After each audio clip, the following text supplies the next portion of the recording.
In this video I show you how to make a beautifully planted low-tech aquarium for red sakura shrimps. Let's get straight into the build. For this build I use a plain standard 45 liter or 12 gallon tank. I have already installed a frosted window film to the back side of the tank.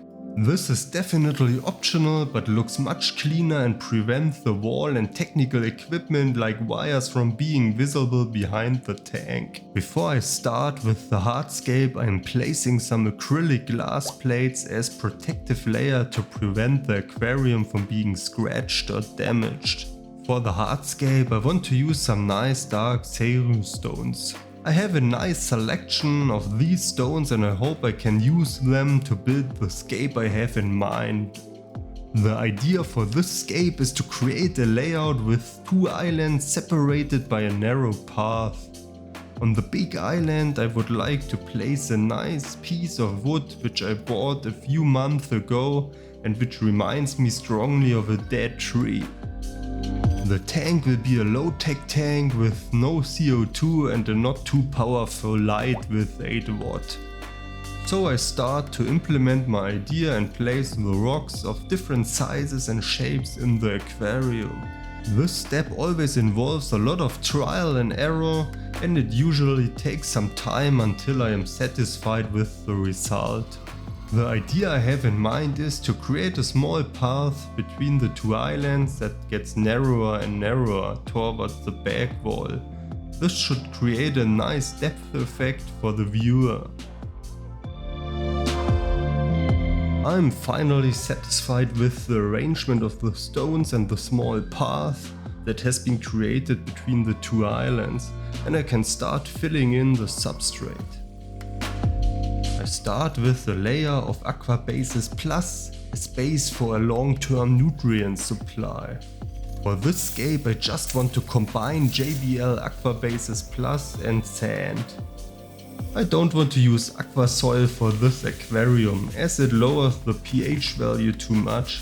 In my experience, Necoraridia shrimps prefer neutral or slightly harder water and also multiply better with the ideal water parameters. But please let me know in the comments what experiences you have had.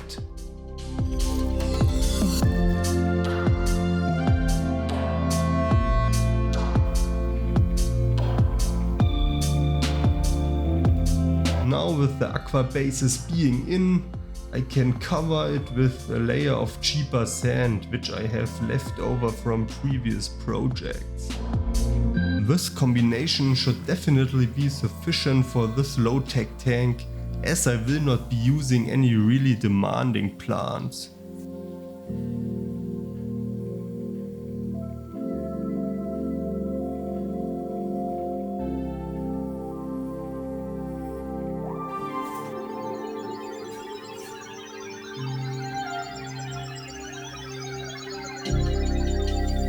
I'm just filling in the remaining sand and distribute it evenly with my hand.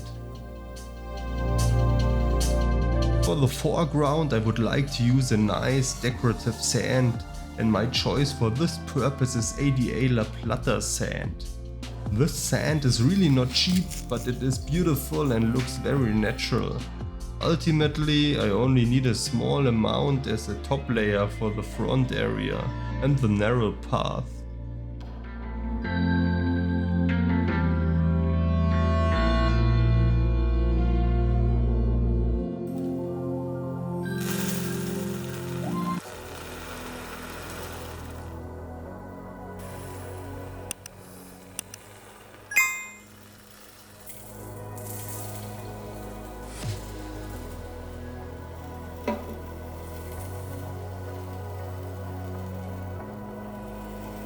Now I have enough sand in the aquarium, I start using a brush to clean up the mess I have made on the hardscape and distribute the sand evenly with the brush. This brush is ideal for this job because I can work well with it even in tight places.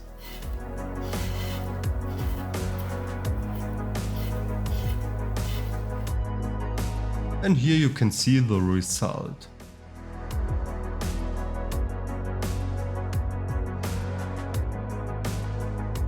To make the front area look more natural, I would like to add a few more detail stones.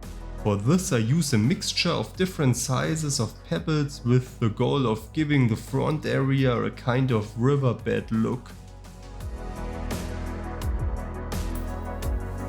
For this purpose I scatter a random amount of pebbles on the sand in different places.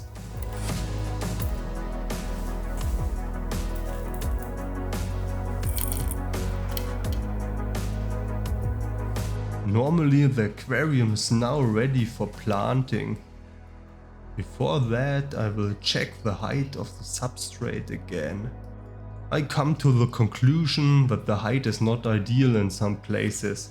As I have already used up the cheap sand, I use the ADA Plata Sand as a further top layer.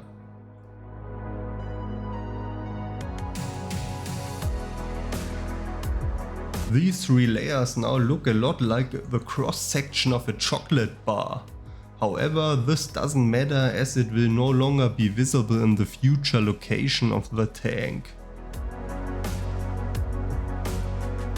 I decide that the hardscape also needs a little more detail and glue a few pieces of wood onto the Seiryu stones. I want it to look as if the roots are growing over the rocks. I use small pieces of tissue and fluid type cyanoacrylate superglue to fix the wood to the rocks.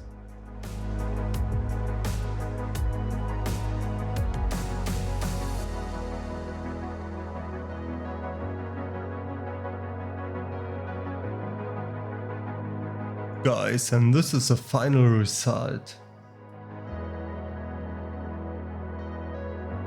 The time has come to place a protagonist in the aquarium. I bought this root some time ago, although I had no use for it yet.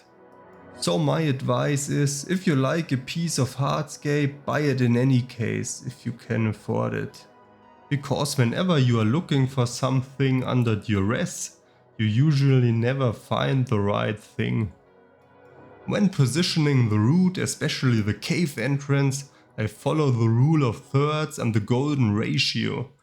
This makes it look more natural and appealing for the viewer. To me, the Corbo root really looks like a dead tree, and I want to bring this tree back to life with the planting. Before I dedicate myself to the plants, I place a filter in the tank. Because I hate to see technical equipment in fish tanks, I want to hide it as much as possible. And now bring this aquarium to life. Here you can see my selection of plants for this scape. I start with epiphyte plants, in this case with two species of Bucephalandra. They are ideal to revegetate the dead tree. It should later look as if the dead tree is slowly being recaptured by the nature. Bucephalandras are beautiful and very easy to keep. This makes them ideal for low-tech aquariums. I simply glue them to the hardscape or stick them in small gaps. Just as beautiful and very easy to keep is Anubias nana petite, another epiphyte plant.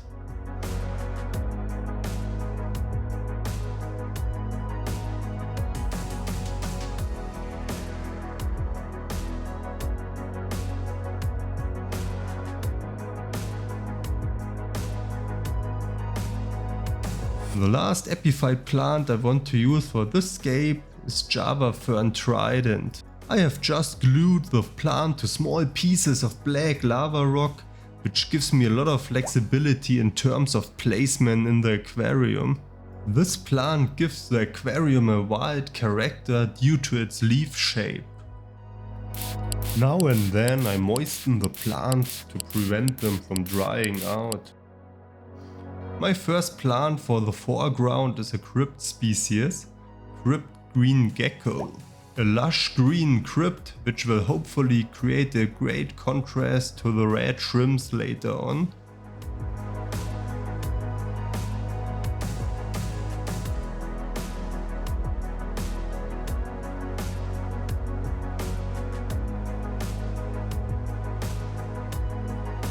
I want to use fast growing stem plants for the background and start with Limnophila Sessiliflora. This plant looks great and grows like crazy. This is particularly useful in the cycling phase to prevent algae growth.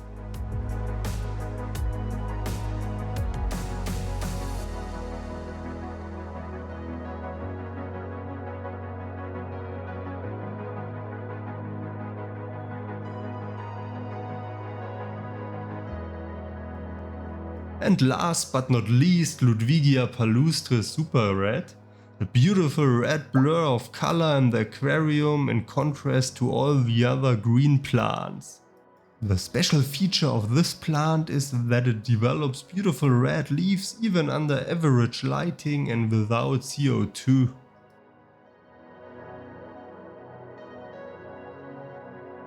The setup of the aquarium is now complete, and before it goes on its journey to its future location, I moisten the plants again. The aquarium is now in its final position and can be filled with water. I place a piece of bubble wrap on the substrate so that the sand is not swirled up too much and the plants are not uprooted. I use remineralized RO water to fill up the tank.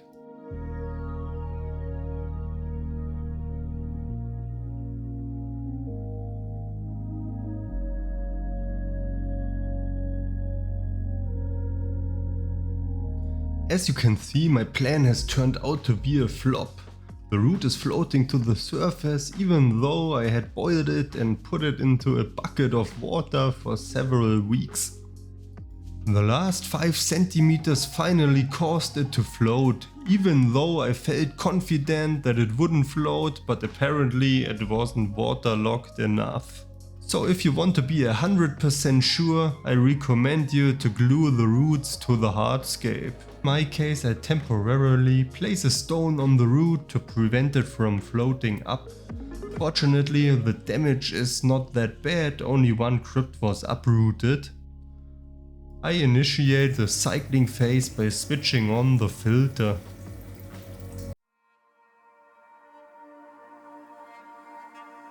Three weeks have passed and the all-important question needs to be answered. Will the root stay at the bottom? I remove the stone and fortunately the root only moves slightly. I'm very relieved to be rid of the ugly stone on top of the root.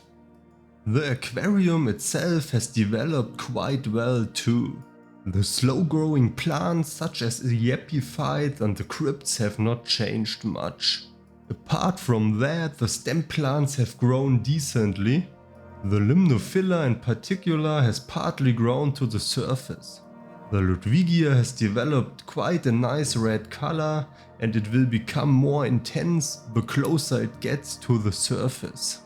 But remember that this is really a low-tech aquarium, which means it will never turn as red as in a corresponding high-tech aquarium with strong light and CO2. More important for me is that the stem plants will hopefully soon hide the filter completely. There is almost no visible algae, but a little bit of white bacteria slime or fungus on the spider wood. This type of wood is quite susceptible to this. However, it is not really an issue, as it usually disappears by itself or is later eaten by snails and shrimps. This little ramshorn snail, which probably came along with the plants as a stowaway, is already getting to work.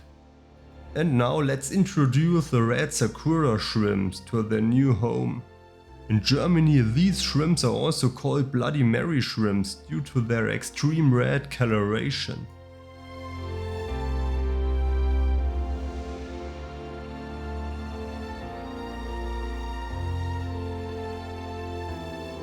As tank mates, I also put a few Melanopsis bucinoidea in the aquarium. Sorry guys, I can't pronounce the Latin name and prefer the unofficial name purple haze snail.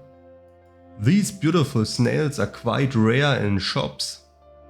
They have a deep black shell and a purple shimmering body.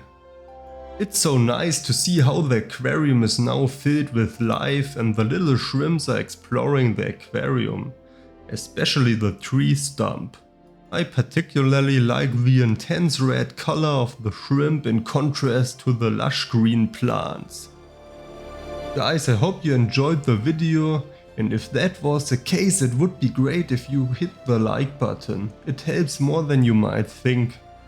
Thanks for your support and for watching.